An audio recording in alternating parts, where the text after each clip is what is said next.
Good evening friends, अभिमान academy का फिर से आपका स्वागत है। और 69,000 शिक्षक भर्ती में 8 मार्च तक यदि वेटिंग लिस्ट नहीं आई तो फिर क्या होगा आगे की रणनीति। तो आपको जो अब आप काम धरातल पर कर रहे हैं, आपको घर से बाहर निकलना होगा, क्योंकि ये बात तो तय है कि फिर फोर्थ काउंसलिंग भी लगभग 1 महीने के लिए संकट में आ जाएगी। और जैसा कि माननीय बेसिक शिक्षा मंत्री जी ने वादा किया था कि हम चुनाव की आचार संहिता से पहले आपको स्कूल में पहुंचा देंगे, ऐसा होता दिख नहीं रहा है। तो जो अभ्यर्थी फोर्थ काउंसलिंग के लिए सोच रहे हैं, फोर्थ काउंसलिंग हो जाएगी यदि 8 मार्च तक लिस्ट नहीं आई तो फिर 1 महीने बाद आएगी, आप समझ लेना ये बात।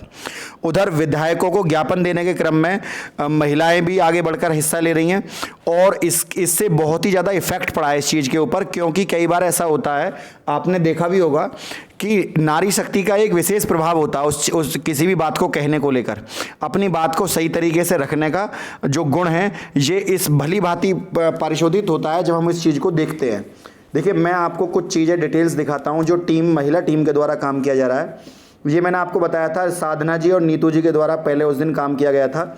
इसके अलावा अलग अलग जनपदों में जो काम चल रहा है, उधर एक टीवी रिपोर्टर है और R9 चैनल है, संदीप खैर, उन्होंने 69,000 शिक्षक भर्ती में 100 से अधिक अंक से चयनित 1.37 लाख पदों पर भर्ती क्रम में उन्होंने समर्थन किया है। और ये कह रहे हैं कि जोड़ने की मांग विधायक से लिखवाए जा रहे हैं 22,000 पदों को जोड़ने के लिए पत्र। तो उन्होंने ये बात विशेष, देखिए, कोई सी टीवी से जुड़े हुए कोई भी व्यक्ति विशेष यदि कोई कमेंट करते हैं उसका बड़ा प्रभाव पड़ता है, ठीक है ना। हर जिले में अलग अलग क्रम में काम हो रहा है और ये जो है माननीय मुख्यमंत्री योगी आदित्यनाथ जी को भेजा गया था लेटर। उधर कार्यालय नगर पंचायत सरौली जो कि बरेली में पड़ता है, वहाँ भी जो वहाँ की जो अध्यक्ष है नगर पंचायत परवीना फातिमा, उनको लेटर जारी किया। मतलब हर क्रम में ऐसा नहीं है, देखिए, विजय कुमार तिवारी, राम जन्म सिंह, केदारनाथ मिश्रा, तो हर व्यक्ति विशेष के द्वारा जो है काम किया जा रहा है। ऐसा नहीं है कि आपका जो है काम जो है बेकार चला जाएगा, ये काम आपका बेकार बिल्कुल नहीं जाएगा, इसका एक गहरा प्रभाव पड़ता है। देखिए, चंद्रमणि शुक्ला जी वही हैं जो समय समय पर R9 टीवी से जुड़े हुए हैं। उन्होंने कहा है कि 140, 142, 144 वाले टॉपर जो थे, क्योंकि इन्होंने मुद्दा उठाया था, जब ये मुद्दा चला था सबसे पहले इन्होंने ही ट्वीट किया था इसके ऊपर कि जो 142, 144 नंबर जो हैं, जब ये कॉपी चेक हो रही थी तब STF की जांच बैठी, अब किसी को भी नियुक्ति नहीं मिली, सब दुबक के अपने घर में बैठ गए। तो ये बहुत ही बढ़िया जो है वो करते हैं। और सबसे बड़ी बात है, शिक्षक भर्ती के समर्थन में है, मतलब 22,000 सीटों को जुड़वाने के समर्थन में है। तो ज़्यादा से ज़्यादा अभ्यर्थी चंद्रमणि शुक्ला जी को ट्वीट करें, वो अपने चैनल के माध्यम से जो बात को रखेंगे तो वो ज़्यादा। उधर अमिताभ अग्निहोत्री जो कि संपादक हैं R9 टीवी के, वो वहाँ तक बात पहुँचेगी तो ज़्यादा अच्छा तरीके से उसको। उधर कल जो है, आज जो है 3 तारीख को निवेदन किया गया था जो PNP की अध्यक्षा महोदय हैं उनसे, और महोदय उसमें कहा गया, महोदय पहली सूची जो है त्रुटि और विसंगति पर पुनर्विचार अंतिम निर्णय लिए जा चुके हैं। 2 बार मिले मौका अनुपस्थित हुए अभ्यर्थियों को भी नियुक्ति हेतु अंतिम मौका तीसरी बार दिया जा चुका है। सर्वोच्च न्यायालय की अपील संख्या का जिक्र किया गया है और कहा गया है, आपसे विनम्र निवेदन है, दोनों चरणों में समस्त रिक्त पदों पर गुणांकीय अभ्यर्थियों हेतु समय की कमी और आशंकाओं को दृष्टिगत रखते हुए चयन सूची शीघ्र से शीघ्र काउंसलिंग करवाने की कृपा करें, आपकी महान दया होगी। रंजीत यादव हैं और देवनारायण हैं। तो ये व्यक्ति जो है आज जाकर मिले थे वहाँ पर। सबसे अच्छी बात है, कोई भी अभ्यर्थी वहाँ जाकर मिलता है तो उसका एक विशेष प्रभाव होता है, और जब उसका प्रभाव पड़ता है तो देखिए 8 मार्च तक यदि लिस्ट नहीं आई तो आपको फिर दोबारा से धरना देना होगा वहीं लखनऊ में, क्योंकि सरकार जो है उस काम को समय से ना करे। देखिए, जब पूरी काउंसलिंग खत्म हो जाएगी तभी तो 22,000 सीटों की मामला आगे बढ़ेगा, या तो सीटें अभी जुड़ती फोर्थ काउंसलिंग में, और यदि फोर्थ काउंसलिंग में सीटें नहीं जुड़ रही हैं तो इसका अर्थ ये है कि बात सरकार ये कहना चाह रही है कि यदि हमारे पास कोई, क्योंकि पहले हम जब हम माननीय बेसिक शिक्षा मंत्री से मिली थी टीम, तो उन्होंने हमसे ये कहा था कि कुछ संशोधन वाले अभ्यर्थी हैं और संशोधन वाले अभ्यर्थियों को जब तक नियुक्ति नहीं दी जाती तब तक हम उन नियुक्तियों को किसी और को नहीं दे सकते, तो गलत काउंसलिंग मानी जाएगी। तो जब तक फोर्थ काउंसलिंग पूरी नहीं हो जाती तब तक 22,000 सीटों को जोड़ने का जो क्रम है उसमें आगे की कार्रवाई नहीं होगी। या तो सरकार फोर्थ काउंसलिंग में जोड़कर ही कार्रवाई करवा देती, लेकिन सरकार का मूड ऐसा दिख नहीं रहा है कि सरकार इसको करवा रही है। तो आपको फोर्थ काउंसलिंग के लिए जो है लखनऊ जैसे आपने पिछली बार काम किया था इसी तरह से करना होगा।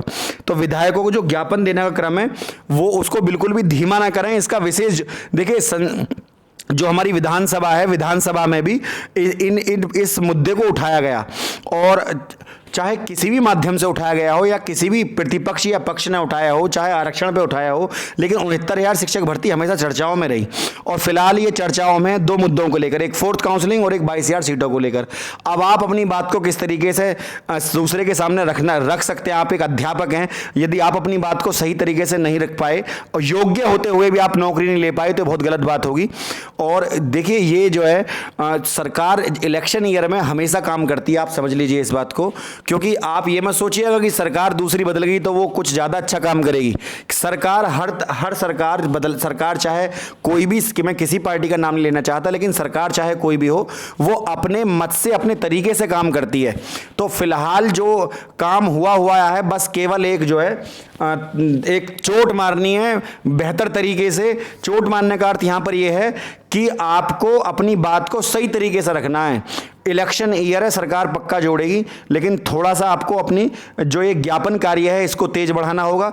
अपने मुद्दों को बड़े, देखिए अभी हम विधायकों को दे रहे हैं, फिर सांसद भी हैं, सांसद के अलावा फिर जो हमारी कैबिनेट मिनिस्टर हैं वो भी हैं, फिर हमारे माननीय, देखिए अभी अभ्यर्थियों ने कल जो है हमारे अजीत भाई हैं और धर्मेंद्र मिश्रा जी हैं, नितेश जी हैं, कल जो है करुणा शंकर जी हैं, शुक्ला जी हैं, और आपका मतलब काफ़ी सारे जो हमारी टीम के मेंबर हैं, कल उन्होंने लखनऊ विधानसभा, जो हमारे विधानसभा के अध्यक्ष हैं, उनसे मिलने का प्लान बनाया है।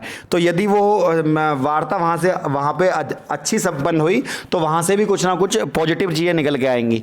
तो क्योंकि जो मुद्दे उठाए जाते हैं उनके सामने उठाए जाते हैं, जब उनको ये मुद्दा पहले से ही उनके दृष्टिगत उनके नॉलेज में होगा तो बात को सही तरीके से सुना और समझा जा सकेगा, ठीक है ना। उनकी उसके ऊपर सकारात्मक राय होगी फिर, अगर कोई वहां पर विधानसभा सत्र में इस मुद्दे को उठाता है तो फ्रेंड ज़्यादा से ज़्यादा वीडियो को लाइक और शेयर किया करिए आप, ताकि बात को वहां पर पहुंचाया जा सके।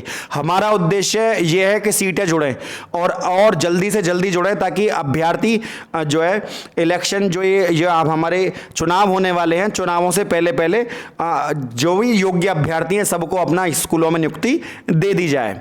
वीडियो यदि अच्छी लगी तो वीडियो को लाइक शेयर, चैनल को सब्सक्राइब करना ना भूलें। आज के लिए इतना ही। जय हिंद, जय भारत।